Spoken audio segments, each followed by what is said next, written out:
మూడో రోజు మాత్రము దేవుడు అద్భుతంగా నాకు దీవించిండు. వచ్చిన వాళ్ళు చూసిండు కదా ఎట్లా దీవించిండు. సంఘాన్ని దీవించిండు, నన్ను దేవుడు దీవించిండు.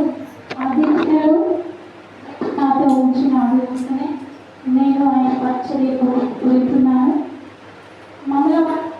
మంగళవారాలు మోసలు జరుగుతున్నాయి. మొదటి వారమే దేవుడు అద్భుతం చేసి మొదటి రోజు ఎవరెవరు జమున వాళ్ళ ఇంటికాడ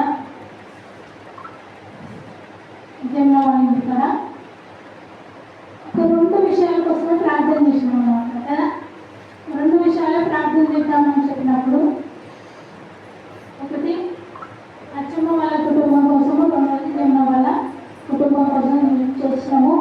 అక్కడ ఉన్న మీరు చూసిండు కదా అక్కడ ఏం జరిగిందో. వాళ్ళ ఇంటి వైపు చూసినప్పుడు చాలా కోపం వచ్చింది.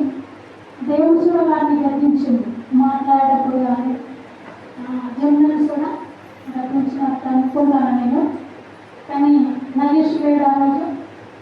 ఎందుకంటే దేవుడు గర్తించినప్పుడు మన జీవితం మార్చుకొని దేవుడు చూస్తే దీవెనకరంగా ఉంటాయి కదా. కట్టించిన కూడా అదే స్థితిలో ఉంటే ఇంకా అది ఎందుకు పనికిరాని కానీ అయిపోతుంది. ఆ రోజు జరిగింది ఏందో మీకు తెలుసు. తర్వాత బుధవారం రోజు ప్రార్థనలో ఉన్నాను. ఇప్పుడు మనం గృహగుడికి మందులకు వాళ్ళు వెళ్తారు. అక్కడ మనం ఏమన్నా చేసినామా, ఎవరినైనా ముట్టినామా? ఎవరిని ఏమన్నా ఎవరిని ముట్టలేదు, ఆరాధన మాత్రం చేస్తున్నాం. అక్కడ దైవ శక్తి వెళ్ళిపోవాలి, మా దేవుడికి మహిమ రావాలని స్థుతి చేస్తున్నాం అంతే కదా. అక్కడ దేవుడు అద్భుతం చేసినా లేదు. నేను పోరు అంటుంది సాతాను కదా. పోరు అంటే నోటితో కాదు, చేతితో సైగ చేస్తూ ఉంది.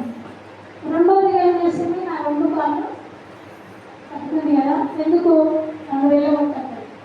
అలాంటి కార్యాలు దేవుడు చేస్తున్నాడు. నమ్మండి మీరు.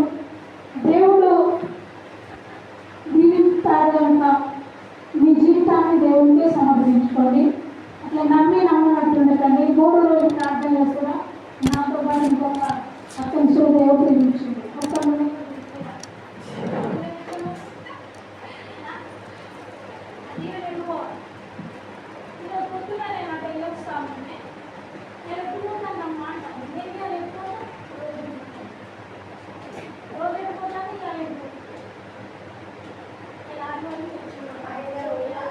నువ్వు కూడా టెక్స్టైల్ పోతాను అనుకున్నది కావచ్చు.